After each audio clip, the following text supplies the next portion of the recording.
ఒకప్పుడు అరుణాచలంలో ఒక వేశ్యకి కొడుకు కూతురు ఉండేవారు. ఆ కొడుకు పిల్లవాడు ఇంకాను. ఆమె మరణిస్తూ నేను సంపాదించినది ఎంతో ద్రవ్యం ఉంది, వాడు అడిగింది ఇచ్చి వాడిని సంతోషపెట్టని కూతురు పెద్దది చెప్పి మరణించింది. ఆ అడిగిన ద్రవ్యం అంతా ఇస్తుండేది. ఆ పిల్లవాడి పేరు అరుణగిరినాథ.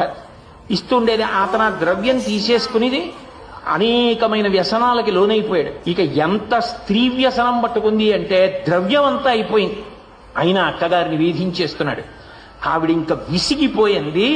నీకు కావలసినది స్త్రీ సుఖమే కదా, మనకి తల్లి ఒక్కతే కానీ తండ్రులు వేరు, ఇది కూడా స్త్రీ శరీరమే, దీన్ని అనుభవించి సంతోషాన్ని తీర్చుకోమని చేయి పట్టుకుంది. అంతే, అది సుబ్రహ్మణ్యానుగ్రహం అంటే. అంతే స్కందుడు. అంతే ఆయన చేసిన పాపాలకి పరితాపం పొందాడు.